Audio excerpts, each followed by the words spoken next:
Hello everyone, कैसे हैं आप सब लोग। क्या आपने कभी किसी मुस्लिम को सुना है ये कहते हुए कि अल्लाह काल्पनिक है, या किसी क्रिश्चियन को सुना है ये कहते हुए कि जीसस क्राइस्ट या मदर मैरी काल्पनिक है? तो हमारे देश के कुछ बुद्धिजीवियों को ऐसा क्यों लगता है कि भगवान राम काल्पनिक है? जी हाँ, आज हम बात करेंगे भगवान राम की। क्या भगवान गणेश भी काल्पनिक है, माँ दुर्गा भी काल्पनिक है, या भगवान कार्तिकेय भी काल्पनिक है? क्या पूरा हिंदू धर्म ही काल्पनिक है? और तीसरी मुझे सबसे अजीब लगती है ये बात कि भगवान राम को सिर्फ कुछ स्टेट या एक दो सिटी से ही लोग कनेक्ट करते हैं।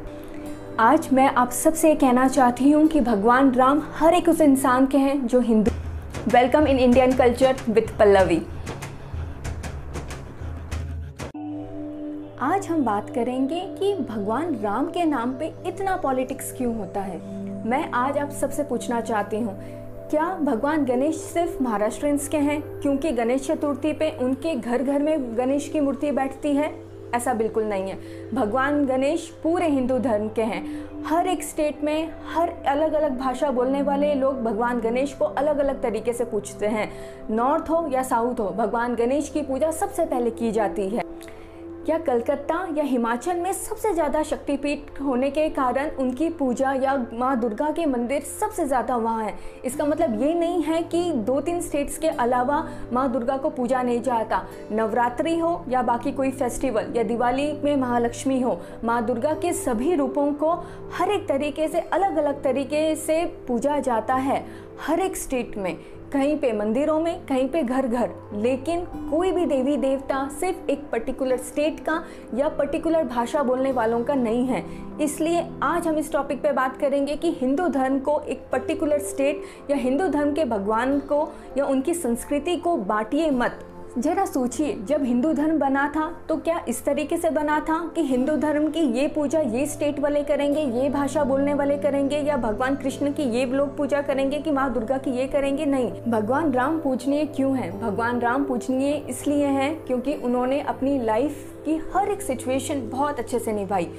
आप जानते हैं भगवान राम के वक्त GPS नहीं था, कोई लॉ एंड ऑर्डर नहीं था, उनके पास सुषमा स्वराज नहीं थी जिन्हें वो ट्वीट करते और कह देते कि भाई मेरी वाइफ तो श्रीलंका में है, कोई किडनैप कर दिया है, प्लीज़ उसे वहाँ से निकालने में हमारी मदद करिए। ऐसा कुछ नहीं था। आज के बाद जो भी लोग आपसे इस तरीके की बातें करते हैं, ये आप वादा करिए कि आप उनकी गलत सोच को बढ़ावा नहीं देंगे। भगवान राम के इतने गुण हैं कि उसमें पूरी रामायण समाई है। हम एक क्या, हम 1000 एपिसोड में भी भगवान राम के गुणों को पूरा नहीं कर सकते। भगवान राम अपने कैरेक्टर के कारण पूजनीय हैं। भगवान राम अपनी मोरालिटी, इंटीग्रिटी, डिसिप्लिन, रिश्तों को कैसे निभाना है, अपने दुश्मन को मार के भी उसके सामने सर कैसे झुकाना है, उसका पश्चाताप कैसे करना है, अपने दुश्मन में कुछ अच्छे गुण ही सही लेकिन उसे कैसे अप्रिशिएट करना है, ये भी भगवान राम जानते थे। क्या आप जानते हैं कि भगवान राम को इंडिया में नहीं और बहुत सारी कंट्रीज में पूजा जाता है? Indonesia, Cambodia, Thailand, Sri Lanka. एक और क्वेश्चन, श्रीलंका वाले रावण को मानते हैं, श्रीलंका वाले ये मानते हैं रावण था, श्रीलंका ये वाले मानते हैं कि उन्होंने सीता को किडनैप किया था। मुझे एक बात बताइए, अगर श्रीलंका वाले ये मानते हैं कि रावण था, सीता को किडनैप किया था, अयोध्या इंडिया से राम हमारे यहाँ आए थे, तो इंडिया वाले कुछ बुद्धिजीवी ये कैसे मानने से इनकार कर सकते हैं? हमारे देश के कुछ बुद्धिजीवियों को क्या हक है ये कहने का कि राम सिर्फ एक काल्पनिक कैरेक्टर है? ये बहुत गलत बात है। ये ऐसे ही कुछ लोग हैं जो हमारी संस्कृति को बदनाम करते हैं या जिनमें खुद में इतनी बुद्धि नहीं है और बाकी लोगों को वो गुमराह करते हैं। कंबोडिया भी एक ऐसा देश है जहाँ भगवान राम को पूजा जाता है, जहाँ के आर्ट एंड कल्चर में आप राम और विष्णु को देख सकते हो। मैं आपको बता दूं कि कंबोडिया में भगवान विष्णु का सबसे बड़ा मंदिर है।